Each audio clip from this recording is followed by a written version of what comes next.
The moon race is back, and this time, it's not about planting a flag.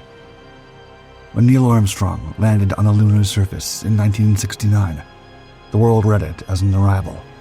The destination had been reached. But Armstrong's flag still stands where he left it, bleached white under decades of solar radiation. The new race is being run with a different mindset. The United States and China are converging on the same frozen craters at the lunar South Pole, where billions of tons of water ice could sustain permanent bases.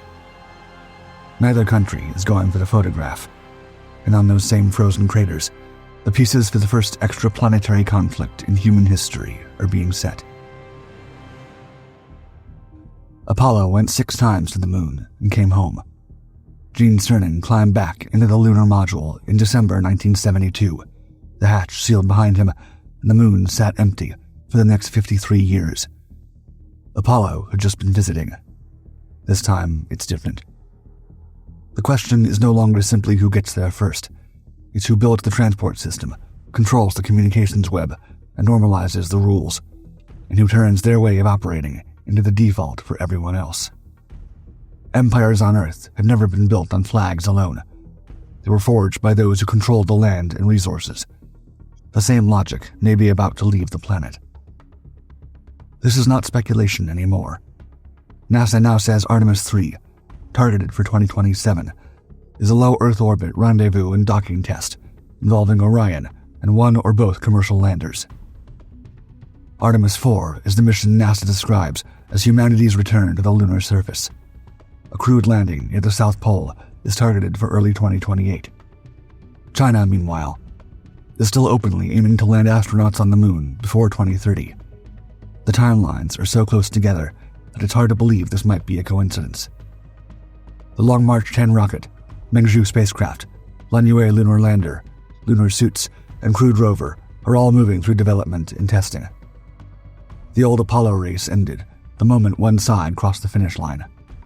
But once humans start going back repeatedly, the moon stops being a destination and starts becoming a system.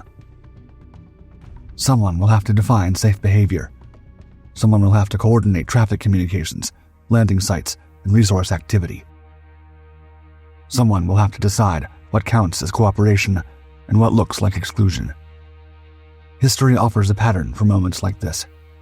Whoever arrives first in a frontier writes the customs before anyone else thinks to negotiate them. The rules of international shipping were set by the powers that ran the first fleets. The grammar of airspace was drafted by the nations with the earliest planes. The Antarctic science regime grew out of the habits of the first teams on the ice. None of those arrangements was designed in advance. They emerged because a working system, once running, is expensive to replace. So yes, the moon race is back. This time, it's all about laying the groundwork for what might well become the first off-world civilization. America is building an operating system for the moon.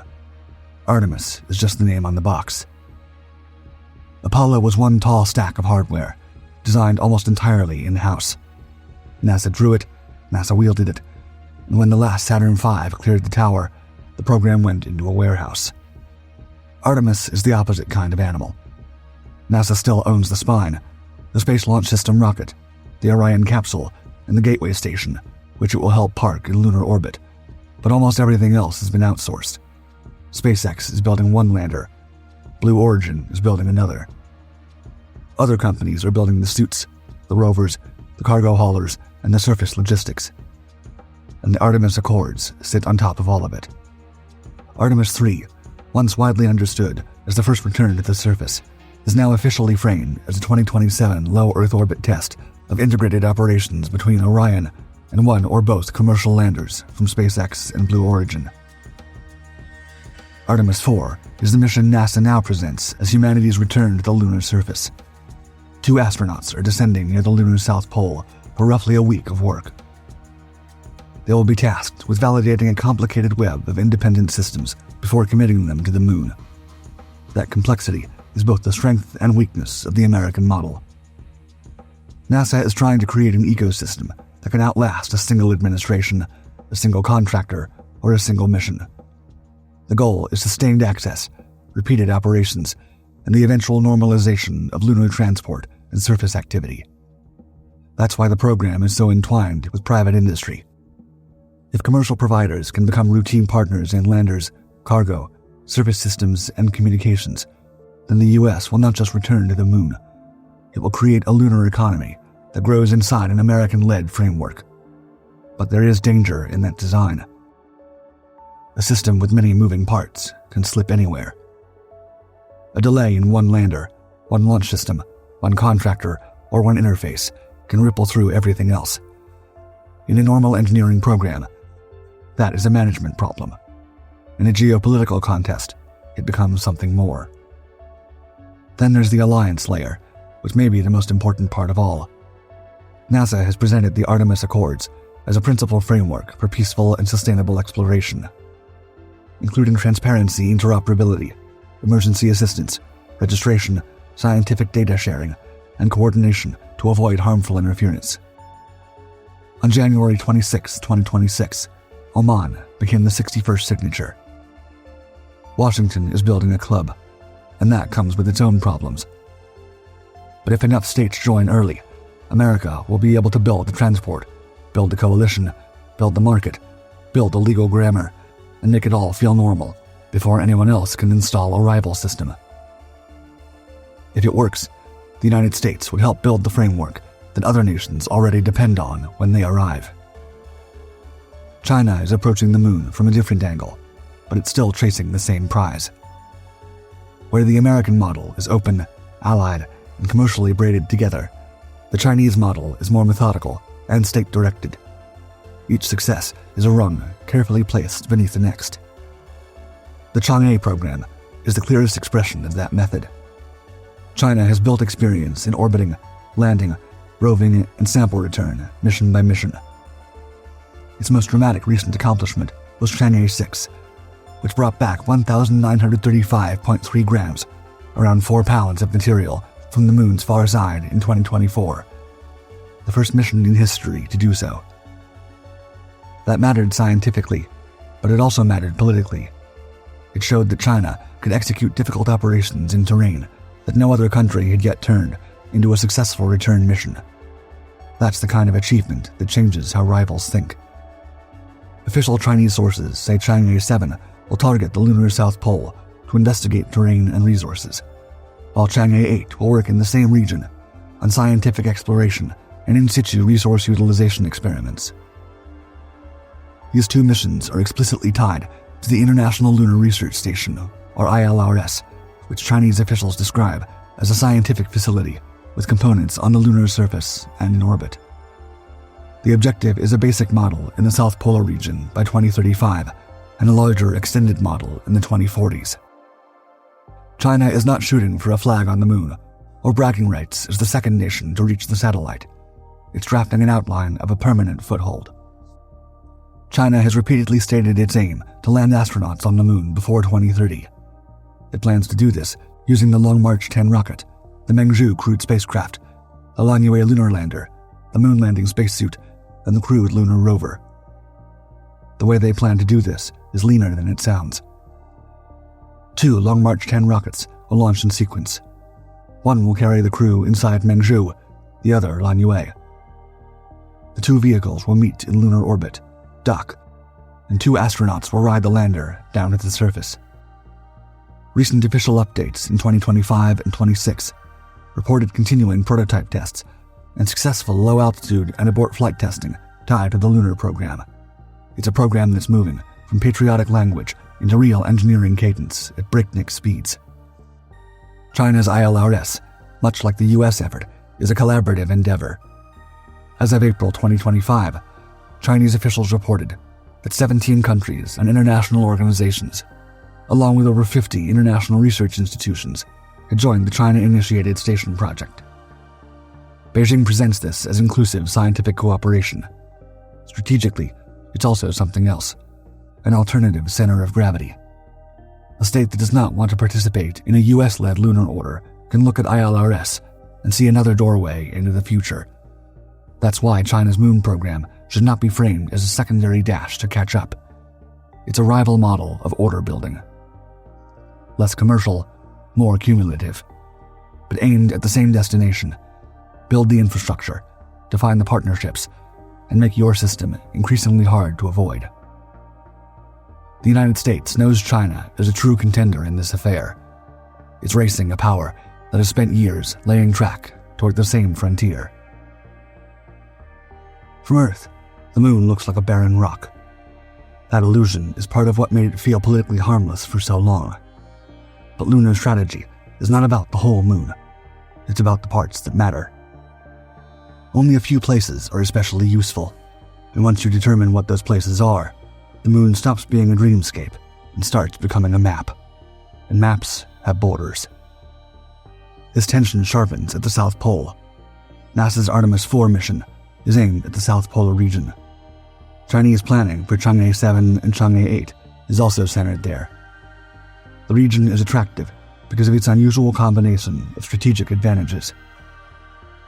Areas of long-duration sunlight have more manageable thermal conditions in some locations, and permanently shadowed craters that may contain water ice and other volatiles. In other words, this is the part of the moon most likely to support a real presence rather than a brief visit. On the moon, ice does not mean just water to drink. It also points to oxygen for life support, and potentially a propellant. Even if large-scale extraction takes longer than enthusiasts expect, the mere possibility alters strategic behavior now.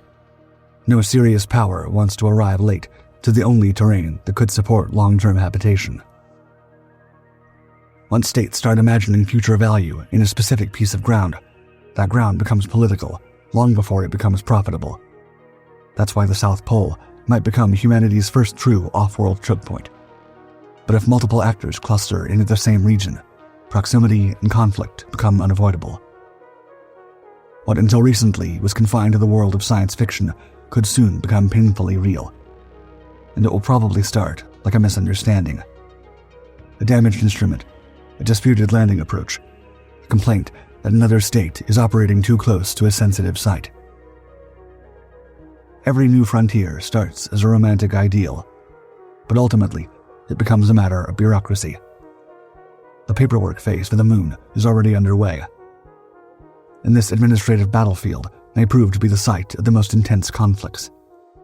Because the legal and technical frameworks for lunar activity are still thin, and the more real the moon becomes, the more dangerous that thinness looks.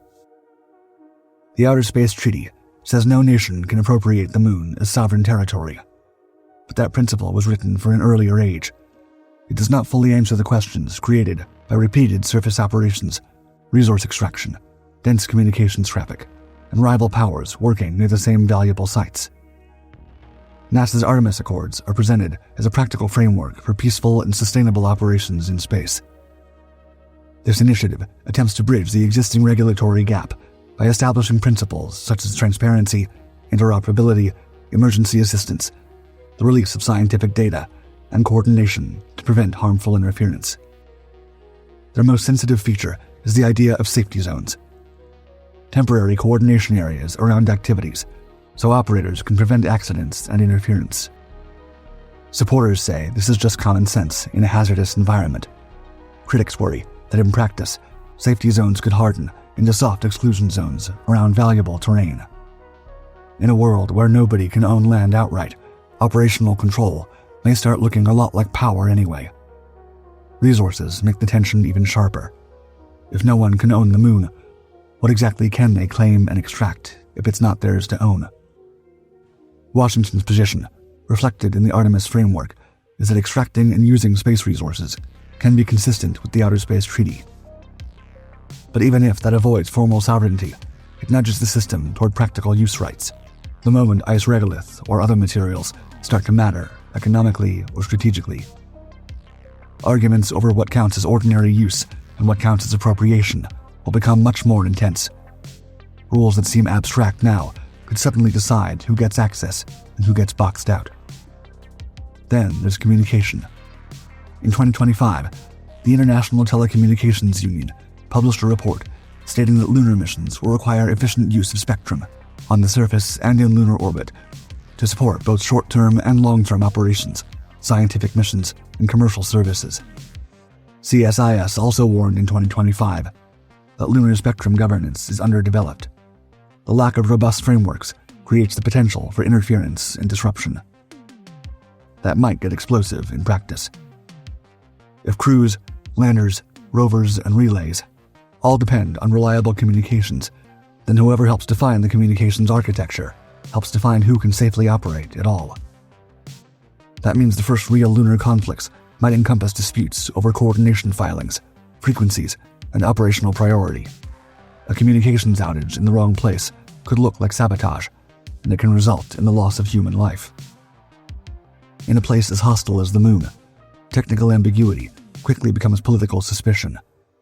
So the fight for off-world order will not be won only by rockets and landers. It will also be won by whoever defines normal behavior first. Whoever gets to say what counts as safe access, acceptable resource use, proper coordination, and legitimate interference avoidance will be doing something enormous, writing the habits of a civilization that does not yet fully exist.